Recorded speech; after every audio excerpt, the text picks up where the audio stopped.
E a gente recebe, como eu já antecipei até antes do intervalo, o deputado federal Aloysio Mendes, que é presidente também do Republicanos aqui no Maranhão. Deputado Aloysio, antes de mais nada, bom dia, obrigado pela gentileza, estar aqui numa sexta-feira para conversar com a gente. Bom dia. Bom dia, Jorge, eu que agradeço. Bom dia aos ouvintes da Rádio Mirante.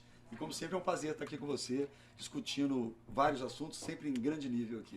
E eu queria que a gente falasse logo dessa semana que a gente teve uma reunião importante da bancada federal, já para definir metas, emendas para serem destinadas ao Maranhão, até parece que o governador Carlos Brandão participou. Como é que foi, como é que o senhor avalia essa reunião da bancada federal que tem contribuído bastante aqui com o Estado? Olha, primeiro, parabenizar a bancada do Maranhão. Não é de agora, embora nós tenhamos várias vertentes dentro da nossa bancada, vários viés ideológicos, políticos. No momento de indicar os recursos das emendas de bancadas, a bancada sempre esteve unida e sempre em prol do Maranhão. Então, eu quero parabenizar os meus colegas deputados, senadores, por essa união que eu observo não é de agora, é durante meus 3 mandatos. E não foi diferente essa semana. A bancada se reuniu de maneira muito responsável, discutimos quais eram as maiores prioridades do Estado e destinamos grande parte dos recursos destinados às emendas de bancadas para ações estruturantes no Estado. Por exemplo, para o Hospital Denora Bello, que faz um maravilhoso trabalho no nosso Estado, que vamos inaugurar agora, dia 1º de dezembro, a unidade de Pinheiro, que vai ser um grande alento para aquela região com relação ao tratamento do câncer. Indicamos também recursos para a construção do novo Hospital do Câncer em Santo Inês, né? Então isso mostra o compromisso da bancada com as ações estruturantes e principalmente em prol da população. Então está de parabéns mais uma vez a bancada do Maranhão. E falando em ações, o senhor também teve recentemente com o ministro dos Portos e Aeroportos, o ministro Silvio Costa Filho, falando do aeroporto de Barreirinhas. Essa é uma realidade, a gente precisa trabalhar isso, afinal de contas, a gente vê pesquisas até fora do país que Barreirinhas é um dos principais pontos de atração para o turista. Tem que ter um aeroporto melhor e maior? Sem dúvida nenhuma, nós temos uma das joias da coroa do turismo mundial, nem brasileiro, que são os nossos lençóis maranhenses, né? E um polo turístico daquela magnitude, daquela beleza, ele não consegue evoluir e crescer se você não tiver uma infraestrutura para receber os turistas. E ela passa por vários segmentos: limpeza, organização, segurança e a chegada do turista naquela região. Nós temos um aeroporto lá que não atende essa complexidade do polo turístico que pode ser Barreirinhas, e nós levamos esse pleito ao ministro Silvio Costa, que é do nosso partido e que é um quadro extremamente competente, né? E ele entendeu que essa atração de maior fluxo de turistas é importante não só para Barreirinhas e para o Maranhão, mas para o país, e prontificou-se para esse ano ainda reservar recursos para a gente modernizar o nosso aeroporto. O que é modernizar? Melhorar a estação de passageiros, e uma coisa que é fundamental é balizar e proporcionar que o nosso aeroporto possa receber aviação de grande porte, trazendo instrumentos que o sistema de voo exige para receber aviões maiores, balizar a pista para que possa receber voos noturnos, e com isso, sem dúvida nenhuma, Barreirinhas entrará no destino turístico não só do Brasil, mas de todo o mundo. A Câmara e o Senado aprovaram recentemente, né, e o presidente Lula sancionou agora 15 bilhões, né, para compensar as perdas dos estados com ICMS. Acho que isso dá uma tranquilidade para os estados, né? Isso é um alento no momento de crise que todos os estados estão passando, e os municípios também. É importante dizer que há uma grande crise hoje financeira nos municípios e nos estados. Esse é um gesto que o governo fez, mas eu acho que é pouco, né? Eu acho que nós estamos vivendo o pior momento de transferências diretas para estados e municípios da história do país. Nós temos todos os municípios do Maranhão e do Brasil vivendo algum tipo de dificuldade, né? Eu sou um deputado que viaja muito atuante nos municípios do Maranhão, e tenho percebido essa grande dificuldade hoje dos gestores pagarem a folha de pagamento, coisa que não se via há muitos anos, né? Então, eu acho que esse gesto do governo é importante, mas é preciso fazer algo mais. Nós temos transferido muitas responsabilidades para os municípios brasileiros sem a complementação financeira para isso. Piso da enfermagem, uma série de obrigações que nós estamos transferindo aos municípios, sem até recursos. a segurança pública, sem a consequente transferência de recursos, né? O próprio piso dos professores, piso da enfermagem, as ações de segurança pública através das guardas municipais, que muitos prefeitos estão assumindo, já que o Estado não tem capacidade de fazer isso de forma mais plena. Então, nós precisamos estudar uma forma imediata de que essas responsabilidades que o Congresso Nacional tem transmitido e transferido aos municípios, que haja também um repasse objetivo de recursos. Então, nós não podemos mais dar ao município algum tipo de responsabilidade sem a consequência da transferência de recursos. Orçamento 2024 já começa, né? Está tramitando na Câmara. Como é que a expectativa para essa votação e o que pode ter de novidades? Olha, nós votamos essa semana, vamos começar a votar o orçamento. Eu acho que nós estamos trabalhando no sentido de um orçamento que contemple as necessidades do país. Nós temos como relator do orçamento da LDO, o deputado Danilo Fortes, que é um quadro extremamente capacitado. E outra coisa que é muito importante é que o Congresso volte a ter uma participação importante na destinação dos recursos. Nós tivemos uma discussão no ano passado e no ano anterior sobre a questão do RP9, as emendas de relator, o orçamento secreto, mas hoje eu entendo que o governo do presidente Lula percebe que foi um grande erro, um grande equívoco aquela luta contra o orçamento, contra a emenda de relator. Porque ninguém mais que deputados e senadores entendem quais são as necessidades dos municípios e dos estados, né? Não é um burocrata de Brasília sentado no Ministério da Fazenda que vai saber o que o município de Bom Jesus da Selva, Apicum-Açu e Bacuri precisam. É quem vive o dia a dia do município, é o deputado, é o senador que convive com essa realidade. E aqueles recursos que nós destinávamos através da emenda de relator foi o que salvou muito município no Brasil na pandemia. Verdade. Né? Então, hoje eu entendo que o governo entende que foi um grande equívoco, né, a extensão daquilo, e nós estamos trabalhando agora na relatoria da LDO para que parte daquele recurso que foi retirado do Congresso Nacional para essa destinação volte através das emendas de bancada, das emendas de comissão, para que a gente possa efetivamente fazer a quem precisa chegar os recursos necessários. Então, eu acho que esse será o grande avanço que a Comissão de Orçamento irá implantar no orçamento, que será votado ainda esse mês. Tivemos esse ano também, o senhor participou da CPMI, foi uma comissão parlamentar mista do 8 de janeiro. Qual a avaliação que dá para fazer da CPMI? Ficou aquém do que se esperava? Ficou um debate de um lado para o outro e efetivamente não teve um foco? Como é que o senhor avaliou, deputado Aloísio? Olha, é a quarta CPI de grande envergadura que eu participo. Eu comecei na CPI da Petrobras, CPI do BNDES, CPI dos crimes financeiros. E a CPI do dia 8 de janeiro, para mim, foi a pior CPI do qual eu participei. Primeiro, que ela foi extremamente politizada, né? O que se pretendia com a instalação daquela CPI era apurar a real responsabilidade por aqueles atos lamentáveis que aconteceram no dia 8 de janeiro. Muita gente que participou daquilo e que foi penalizada justamente, mas muita gente injustamente está respondendo pelo que não fez. Mas o mais grave daquela CPMI, daquela Comissão Parlamentar Mista de Inquérito, é que nós desmoralizamos um instrumento muito importante da democracia. A CPI e a CPMI sempre foi um instrumento das minorias, né? E com esse aparelhamento que houve com esse instrumento lá, primeiro com a posição de alguns ministros de não entregarem solicitações da CPI, com relação da interferência do Supremo Tribunal Federal em algumas decisões tomadas na CPI, nós ferimos de morte um dos instrumentos mais importantes da democracia. E eu saí muito triste com isso, não pelo resultado da CPMI, mas pelo que nós deixamos de legado com essa comissão.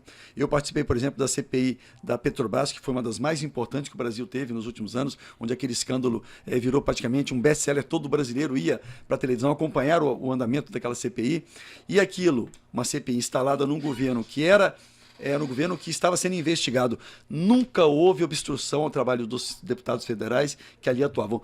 Todas as solicitações, todos os pedidos, todas as quebras de sigilos foram prontamente atendidas pelos órgãos de controle, pelos ministérios e principalmente sem intervenção do Supremo Tribunal Federal. Essa já foi diferente, né? Se politizou muito, houve interferência externa do Supremo, algumas instituições do governo solicitadas, instadas a fornecer documentos, não o fizeram, escamotearam isso, e isso com certeza vai causar consequências muito graves, né?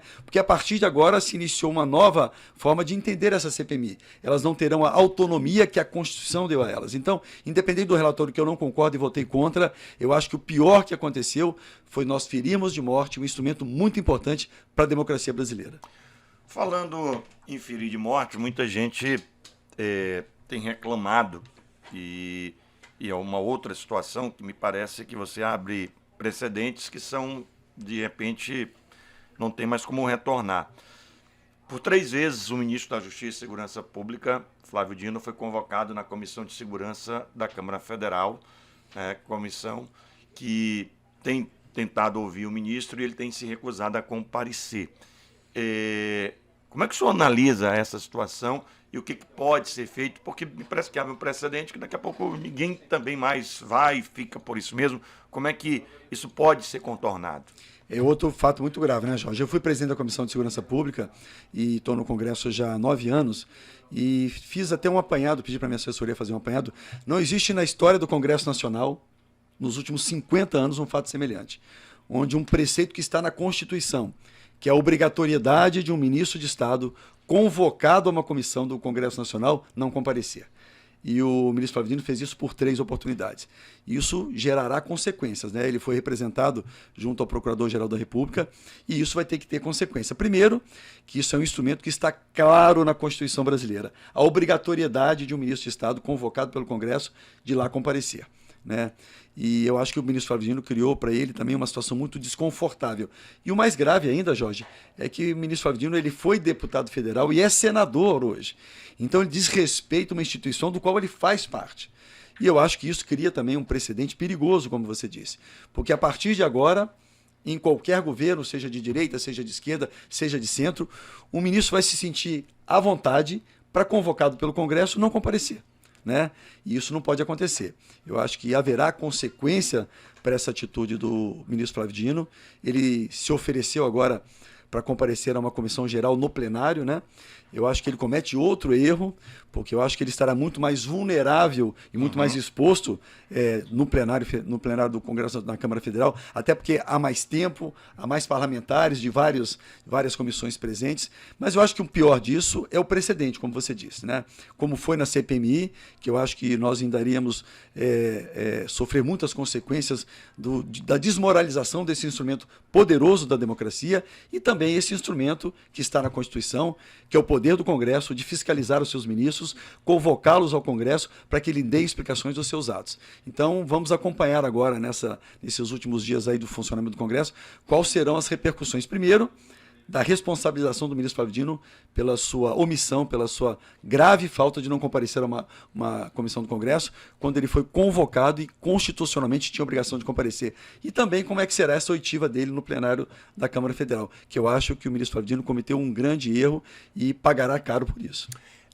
Falando disso, acho que pode ter consequência, porque assim, a gente sempre discute, debate muito aqui, ter um adversário político é normal, acho que faz parte da democracia, cresce até com a oposição ao governo, mas não se deve ter inimigos políticos. E essa relação que tem sido criada não me parece uma relação até favorável para o próprio Flávio Dino, até porque ele é cotado para ser indicado para o STF. Por exemplo, essas não idas dele, isso pode em algum momento, de repente, o Senado impor alguma dificuldade, se analisa, assim que conhece já o Congresso de maneira geral, e impor alguma dificuldade na aprovação do nome dele, caso ele seja indicado pelo presidente Lula para o STF? Olha, Jorge, sem dúvida nenhuma, eu tenho muita tranquilidade para falar sobre o ministro Flávio Dino, porque eu sempre fui oposição a ele, mas sempre fui uma oposição respeitosa. Eu nunca o desmoralizei pessoalmente, nunca lhe ataquei pessoalmente, né? As minhas diferenças com o ministro Flávio Dino são pontuais e são sobre a sua gestão como governador e atualmente como ministro de Estado. E até faço, às vezes, algumas críticas aos meus colegas da Comissão de Segurança Pública que eu presidi sobre a forma de se dirigir ao ministro, né? Mas eu acho que quem está nessa posição pública, seja de deputado, de senador ou de ministro, está sujeito a isso, né? Eu não concordo com algumas colocações feitas pelos meus colegas e digo isso abertamente, mas sou muito duro no combate à forma do ministro Flávio Dino hoje, como ministro da Justiça, conduzir a segurança pública do país, mas de forma respeitosa. E eu acho que a forma, muitas vezes, jocosa, debochada, com que o ministro Flávio Dino trata o Congresso Nacional, tem criado para ele muitas dificuldades. Eu tenho dito a alguns interlocutores dele, e que eu tenho conversado com eles, que eu acho que o ministro erra muito. Eu acho que se ele acha que ele ganha com isso, eu acho que ele perde muito, inclusive em Brasília. O ministro Flávio Dino chegou em Brasília achando que Brasília era o Maranhão, né? Querendo ocupar todos os espaços vazios, é uma forma dele atuar, nós conhecemos ele bem aqui do Maranhão, mas acho que com isso o ministro Flávio Dino criou muitas arestas, não só na oposição e no Congresso, mas inclusive dentro do governo do presidente Lula, né? E eu acho que hoje ele se ressente disso.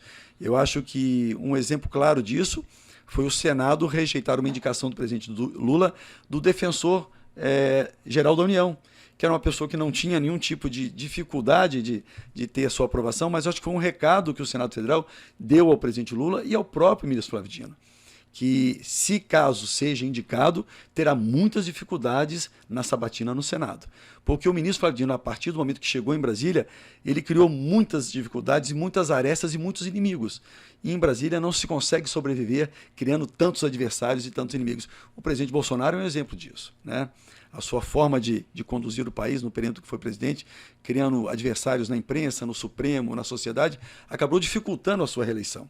E eu acho que hoje o ministro Flávio Dino percebe isso, entende que errou em algum momento, e eu tenho até observado uma certa diminuição da temperatura com relação às suas posturas. Esse momento que ele se oferece para ir à Câmara Federal, ao presidente Arthur Lira, para uma comissão geral, mostra que ele entendeu que esse acirramento do ânimo, essa forma dele tratar o Congresso Nacional desrespeitosamente, não acrescenta nada à sua biografia e principalmente ao seu futuro político. Falando em temperatura alta, a PEC do STF, ela foi aprovada em 2 turnos para o Senado, teve uma reação de ministros, o presidente do Senado já também reagiu à fala dos ministros e agora vai para a Câmara Federal. Como é que o senhor avalia a PEC? O senhor acha que é interessante? E como é que o senhor acha que vai tramitar na Câmara Federal? Olha, eu acho que o presidente Rodrigo Pacheco foi muito feliz ontem no seu pronunciamento, né? Primeiro que a PEC nada mais fez do que reafirmar o que já está na Constituição, né? E a gente, pensando bem, é impossível você admitir que um único ministro, seja do Supremo, seja do STJ, ou seja de um tribunal superior, tome uma decisão monocrática contra uma lei que foi aprovada pela Câmara e pelo Senado, que é ali a síntese da sociedade brasileira, né? Eu acho que uma decisão que vá de encontro a uma lei ou uma decisão do Congresso Nacional tem que ser tomada por um colegiado. Isso está na Constituição. O Senado não inovou em nada, ele apenas reafirmou e deixou de maneira clara uma coisa que já está na Constituição. E eu acho que a reação do Supremo foi despropositada, né? Eu acho que o Supremo deveria entender que isso hoje é uma voz corrente na sociedade, que o Supremo, sim, avançou muito sobre as atribuições do Congresso Nacional. Verdade. O Senado não foi instituído pela nossa Constituição para criar leis. Ele foi feito como ele foi criado e tem essa prerrogativa de ser um guardião da Constituição. E o que nós temos visto, às vezes por uma omissão do Congresso, eu até entendo isso, mas o Supremo não pode repetidamente avançar sobre as prerrogativas do Congresso Nacional e até do Executivo, né? Então eu acho que o que o Senado fez foi um freio de arrumação de maneira muito tranquila e a votação expressiva, 52 votos contra 18, mostra que esse é um sentimento da maioria do Senado Federal, inclusive de partidos que compõem o governo Lula, né? E eu acho que na Câmara terá uma votação ainda mais expressiva, porque esse também é um anseio e uma preocupação da Câmara Federal. Eu acho que esse é o momento de se botar panos quentes, das instituições conversarem e fazerem o que está na Constituição, cada um no seu quadrado. Nós não podemos entrar sobre as atribuições e prerrogativas do Supremo, o Supremo não pode invadir as prerrogativas do Legislativo e não pode invadir também as prerrogativas do Executivo, o que fez muito no governo passado. Então eu acho que é momento de se apaziguar essa relação, de cada um entender o seu momento e a sua atuação dentro da sociedade brasileira, para que a gente possa ter um país que viva em harmonia. Deputado Aloysio Mendes, o senhor também está com uma missão aí, que é uma missão sempre árdua, de organizar o partido, está à frente do Republicanos aqui no estado. Ano que vem é um ano eleitoral. Como é que já está o trabalho para o ano que vem? Olha, eu tenho dito aos meus colegas, meus correligionários, que eu nunca estive tão feliz num partido. Eu já estive em 3 partidos, eu me elegi pelo PTN, depois virou PTN Podemos, depois fui para o PSC e estou hoje no Republicanos.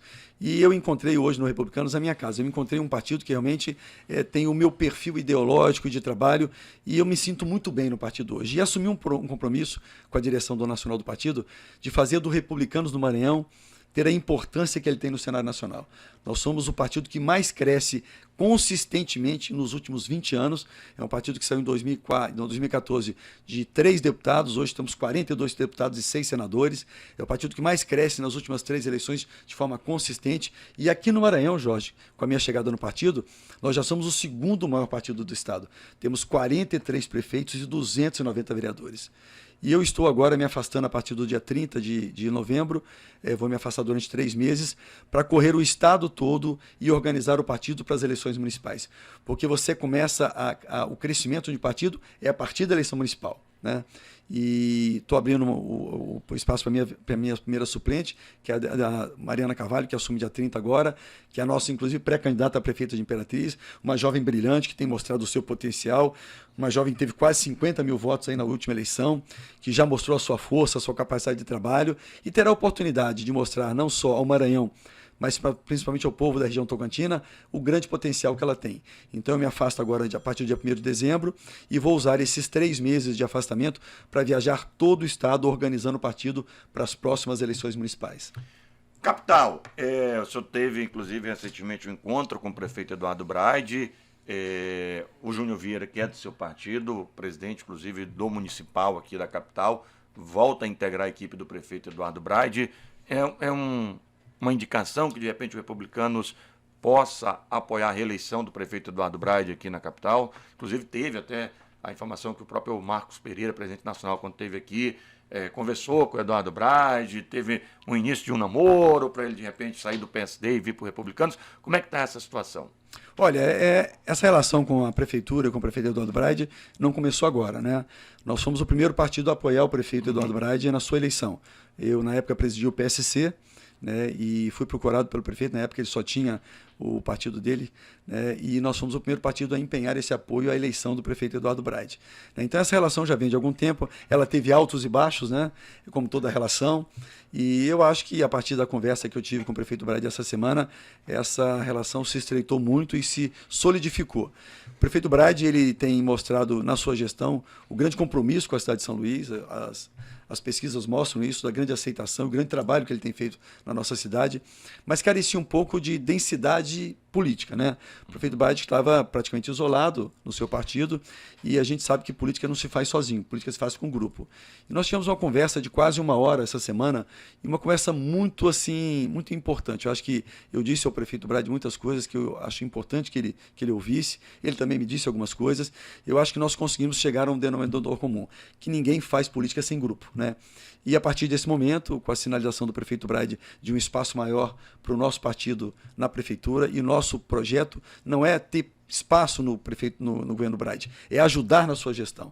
Nós estamos entregando ao prefeito Braide um dos quadros mais qualificados do Republicanos, que é o secretário Júnior Vieira, que já deu mostras disso quando esteve na frente da SENSA, a Secretaria Municipal de Segurança Alimentar, que era uma secretaria que não existia no Maranhão, quer dizer, ela não existia em São Luís, ela tinha sido criada, mas não se sabia o que fazia. Para você ter uma ideia, Jorge, quando nós assumimos a SENSA, o Júnior Vieira assumiu, nós tínhamos 93 agricultores inscritos no PA, que é um programa muito importante, né? E nós éramos a capital brasileira com o menor número de agricultores inscritos no BA. E nós saímos de 93 agricultores em 2 anos para 1.000 agricultores inscritos. É a maior percentual de todas as capitais nordestinas. Isso em apenas 2 anos de gestão. E fora isso, fizemos muitas ações. Estamos agora com o projeto da cozinha comunitária da Vila Cascavel. Então, o secretário Júnior Vieira é um quadro extremamente qualificado, preparado, mostrou isso quando esteve na gestão do prefeito Braide e hoje está sendo indicado para ocupar a 3ª maior secretaria da Prefeitura de São Luís. E tenho certeza que vai revolucionar a questão social da Prefeitura de São Luís, o que o prefeito Braide precisava fazer, ele mesmo disse isso. Então nós estamos entregando um dos melhores quadros do partido para colaborar com o prefeito Eduardo Braide, para fazer com que essa gestão tenha mais êxito ainda, e é apenas um primeiro momento. Eu acho que o Republicanos, pelo seu tamanho, pela sua dimensão, pelos quadros qualificados que tem muito a contribuir com a gestão do prefeito Braide e principalmente para trabalhar pela sua reeleição. O senhor também já conseguiu filiar um dos principais nomes aqui no futebol maranhense nos últimos anos, que é o atacante Pimentinha do Sampaio. O que preserva aí o futuro para o Pimentinha na política? Olha, nós temos assim a grata surpresa e alegria de ter o Pimentinha hoje filiado ao nosso partido. Eu fui procurado por ele através de uma amiga nossa que trabalha com a gente, que tem uma relação boa com ele, e ele estava com um projeto de se lançar vereador de São Luís, né? E procurava um partido onde tivesse a segurança para fazer isso, tivesse compromisso com os ideais dele, que é incentivar o esporte, apoiar aqueles menos favorecidos, e nós o recebemos de braço aberto, né? Sabemos que o Pimentinha ele tem primeiro um projeto prioritário, que é manter o Sampaio aí na 2ª divisão e está focado nisso, mas ele nos disse já que tem um projeto para o ano que vem, e esse projeto é trabalhar além do esporte, trabalhar no social. Ele vem de uma família humilde, ele sabe o que é a dificuldade de se viver sem as condições necessárias na periferia da nossa cidade, e eu tenho certeza que que lançado esse projeto do Pimentinha vereador, ele terá sucesso e ele poderá contribuir muito, não só para o esporte de São Luís, mas principalmente para o atendimento daquelas famílias mais carentes. Tá rapidinho, deputado Aloysio, só para que alguns ouvintes vão deixar também, daqui a pouco puxo minha orelha. Bom dia, Jorge, dê um abraço ao nosso deputado aí, o Coronel Vanderlei, do Corpo de Bombeiros, Coronel Vanderlei, aqui mandando um abraço para o senhor. Um grande abraço para o meu amigo Vanderlei, um grande quadro do nosso Corpo de Bombeiros Maranhão, um dos melhores comandantes que nós tivemos. Verdade, indiscutivelmente. Deputado Aloysio, aqui o senhor atribui a volta das rebeliões e fugas em presídios, assaltos, agências bancárias e a imprensa e a empresas, a pessoas em via pública. E ele diz aqui que, em geral, o aumento da violência aconteceu depois da saída do Jefferson Portela. É coincidência ou tem a ver com o grupo daquele que indicou o atual secretário, o Augusto da Camboa? Olha, eu acho que esse recrudescimento da violência no país não é só em São Luís, não é só no Maranhão.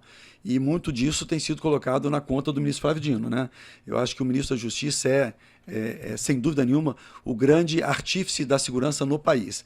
Ele comanda hoje a Polícia Federal, a Polícia Rodoviária Federal, a Polícia Penal, e ele tem grande responsabilidade sobre o que acontece nos estados também, não só na transferência de recursos, mas numa política de combate à violência mais efetiva. Então não é um caso só do Maranhão, não é um caso só de São Luís, nós temos visto isso em todo o Brasil, e eu acho que não só o governo Lula, mas todos os governos que se antecederam ao governo Lula estão devendo à sociedade brasileira, e eu falo isso inclusive do presidente que eu servi no mandato passado, que foi o presidente Bolsonaro, estão devendo uma política mais efetiva com relação à segurança no nosso país. Nós vemos em todas as campanhas presidenciais segurança pública ser tratada como prioridade. E a partir do que o presidente assume aquela cadeira, esse assunto deixa de ser prioridade. A sociedade brasileira, sem dúvida nenhuma, precisa de uma atenção mais especial para esse ponto, que é o que mais incomoda hoje em todas as pesquisas o povo brasileiro. Segurança pública é hoje, saúde já foi na época da pandemia, mas segurança pública é hoje, como era sempre nos anos anteriores, aquilo que mais incomoda a sociedade brasileira. E mais do que isso, Jorge, também impacta diretamente no turismo brasileiro, na indústria brasileira. Nós estamos vendo um grande êxodo de indústrias no Rio de Janeiro, por quê? Pela insegurança que o Estado está vivendo. Mais de 280 indústrias deixaram o Rio de Janeiro nos últimos 2 anos. Porque o clima de insegurança lá é total, com a milícia comandando, com o tráfico organizado, o crime organizado comandando o Estado. Então isso é uma coisa que impacta não só no cidadão diretamente, mas principalmente na economia. E eu acho que esse é um assunto que o presidente Lula precisa ter como prioridade. Ele prometeu, quando foi eleito, criar o Ministério da Segurança Pública. Já passa o tempo de segurança pública ser tratado como prioridade e o Ministério vem nesse sentido, né? E o presidente Lula tem sinalizado, numa conversa que tem com alguns parlamentares, que pretende no ano que vem cumprir a sua promessa de campanha. Então eu acho que essa questão de segurança pública que tem impactado o Maranhão, São Luís e o Brasil todo, precisa de uma solução rápida, eficaz e imediata, porque o povo brasileiro não consegue conviver com tanta insegurança mais. E tem uma pergunta que vai exatamente nesse sentido, vai ratificar esse pensamento, mas só antes aqui, o tenente-coronel Hilton, do Corpo de Bombeiros, também lhe parabenizando pelo seu desempenho na Câmara Federal. Tá? O tenente-coronel Hilton, do Corpo de Bombeiros. Um grande abraço ao tenente-coronel também, um grande quadro do nosso Corpo de Bombeiros. A pergunta que o ouvinte nos identificou, vou só resumir, porque a gente já até conversou algumas vezes, e ele fala disso, que acho que é um anseio da questão da população pela segurança pública. Como é que tanta coisa, o resumo é o seguinte, como é que tanta coisa é votado com pressa lá na Câmara Federal, no Congresso, e a questão da saída temporária até hoje ainda não foi votada. Como é que está essa situação? Olha, Jorge, tem coisas mais graves do que essa. Essa, inclusive, foi votada no período que eu estive como presidente da Comissão de Segurança Pública, e eu fiz pela primeira vez na história do Congresso Nacional, e agradeço ao presidente Arthur Lira por isso, a Semana da Segurança Pública. Nós tivemos uma semana na Câmara onde nós só votamos projetos de segurança pública, que estavam há anos represados. E o fim da saída temporária foi um desses, né? Votamos, nós tivemos assim mais de 432 votos favoráveis, e acontece uma coisa que não é de agora. Por exemplo, eu quando cheguei no Congresso Nacional, e foi uma das bandeiras da minha primeira campanha como deputado federal, é a questão da redução da maioridade penal. E nós votamos em 2016 uma PEC que revia essa questão da maioridade penal, que foi votada por 418 deputados federais, e ela está desde 2016 parada no Senado Federal. A mesma coisa com relação à saída temporária. Nós aprovamos por uma margem elástica na Câmara Federal e ela está no Senado Federal. Agora, o que eu disse ao presidente da Comissão de Segurança do Senado, com quem nós tivemos, o senador Petecão, nós somos em 20 deputados com ele, da Comissão de Segurança Pública, e cobramos dele que isso seja pautado no início da próxima legislatura, porque senão a Câmara Federal e a Comissão de Segurança Pública, a Comissão de Segurança hoje é formada por 48 parlamentares, mas nós temos a Frente da Segurança Pública que tem 318 parlamentares. É a maior frente do Congresso Nacional. Nós iremos fazer uma obstrução de todos os projetos a partir do início do ano que vem, se essa matéria não for levada ao plenário no Senado Federal. E não só essa, a questão da maioridade penal, a questão da saída temporária, a questão do novo cangaço também, que é um crime que tem assolado todo o país. Nós votamos matérias importantes que vão impactar diretamente sobre a sociedade brasileira e que chegam no Senado e que ficam dormitando 10, 12, 15 anos. Isso não é mais possível se admitir. Deputado Aloysio Mendes, queria lhe agradecer você ter vindo mais uma vez aqui conversado com a gente, explicado, dado satisfação do seu trabalho lá em Brasília. Já boa sorte na condução, vai se afastar agora, a Mariana Carvalho assume. Boa sorte a Mariana e que o senhor possa aí também estar trabalhando em prol do seu partido, que é o Republicano. Muito obrigado pela gentileza de ter vindo aqui conversar com a gente. Jorge, eu que agradeço mais uma vez a oportunidade de estar aqui nesse programa de grande audiência, te parabenizar mais uma vez e dizer que eu estou sempre à disposição e que a partir de agora, eu estava conversando ontem com alguns colegas, tipo, deputado, Maranhão vai perder um deputado? Não, Maranhão vai ganhar mais uma deputada, né? E eu vou continuar no exercício do meu mandato, mesmo fora da Câmara, fazendo o que eu sempre fiz, é a boa política e nesse momento o que é importante para mim e para o meu partido é o fortalecimento para as próximas eleições municipais, a qual eu vou devotar todos esses 90 dias que estarei afastado nesse projeto, de fazer do Republicanos um dos maiores partidos do Maranhão também. Muito obrigado, bom dia a todos vocês. Deputado federal Aloysio Mendes, presidente do Republicanos aqui no Maranhão, 9h08, eu vou cumprir o intervalo comercial e já tem mais ponto final aqui na minha, na sua, na nossa Mirante AM.